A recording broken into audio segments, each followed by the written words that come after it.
Welcome back. The sky's the limit. Private jet cards are making waves for experienced travelers. Consumers can now cater their business or vacation plans to match their needs. We're joined now by Andrew Collins, the CEO and president of Sentient Jet. This may be the closest experience of owning your own jet in the palm of your hand. Andrew, what makes this experience special? Because there are other jet shares out there. Sure. Thank you. Good morning. So we invented something called the jet card many years ago, and it disrupted private aviation. You're not buying an asset. You're not buying into a jet. You're not buying a fraction of a jet. All you're doing is buying prepackaged time, so 25 hours, 50 hours at a time. And if you give us 10 hours advance notice, we'll have a jet for you anywhere in the United States. So once you fly, we simply debit off your card, and it's a great way to fly. It's flexible, it's nimble, it's easy to use. The way you can pay for jet cards, is what you're talking about. There's some programs that are even accepting Bitcoin. Are there any updates on your private jet card services to that point? Well, you know, it's interesting. So we have 6,000 card holders, right? And that's a combined base of corporate flyers and ultra high net worth individuals. Our average flyer is probably in their late 50s. They fly 35 to 50 hours a year. Right now, they use wire transfer, practical means, checks, and things like that. If they told us Bitcoin was important, we would use it. We have a digital application right now that runs an app that runs on the iPhone and the Android. So we have a lot of different ways you can transact with us. But yeah, there's a lot of advances coming in the space, including payments. To get that down to basics, though, Andrew, how does the card work exactly? So you essentially pre-purchase a card from us. It starts at around $125,000. That's about $5,000 an hour. And once you've got the card, you call us, and if it's within 10 hours, we will get you a jet anywhere in the U.S. We have a 24/7 client management team that will service you and make sure that you're looked after and cared for. And we have a safety layer where we have a chief safety officer that's constantly scrutinizing and what we call certifying private jets and the operators that fly them. So it's everything you need to fly privately. And so unless you need to own the jet for a particular reason, we think it's the best choice. Andrew, hey, Mike Block here. Good morning.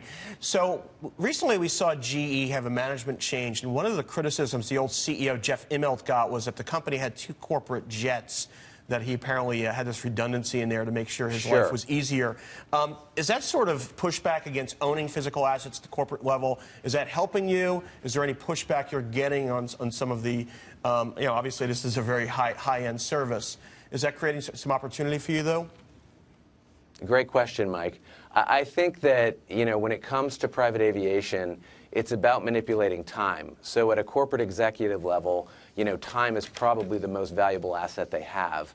So in the case of General Electric, however they chose to pursue manipulating that time, that was their decision. But from where we sit, anytime somebody trades down from an asset, even if they own an asset and they need an alternative or something as backup, all of that is good for us. And this year we'll sell $250 million in private jet cards, and that's about a 12%, 15% bump over last year. So I would say things like that are definitely helping us, Mike. Thanks. Hey, so how much do you think that demand for private jets is a reflection of the health of the economy? I remember during the .com boom that having a private jet or flying private was, a big status symbol, and people could afford it. What about now?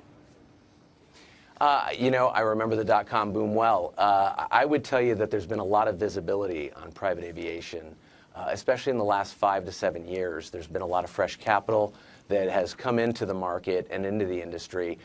Here's what I would tell you. In a market like today, yeah, you've seen GDP grow for the past 2 quarters by 3%.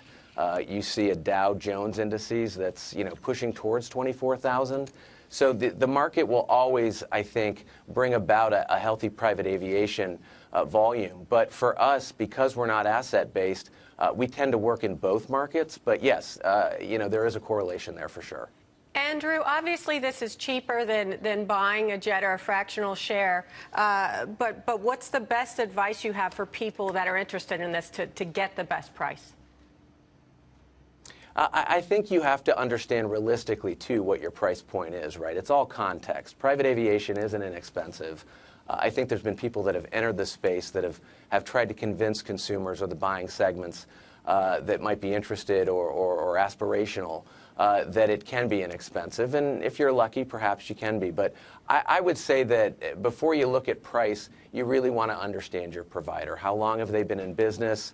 Who's on the management team? What's their track record? What's their safety record? Those are the important things. And then I think you have to figure out, am I interested in a capital expenditure? So am I interested in sharing a jet in a fractional way, or am I interested in pre-purchasing one with, a corporation? But mostly what I would tell you is that when you look at, say, the on-demand charter space, or you look at the jet card space, that's about where you're going to find your best value. Andrew, great to see you. Sentient CEO. Thank you so much. Andrew Collins, thank you so much. Happy Thanksgiving. Thank you for being here this morning. Same to you. Thank Still you. ahead.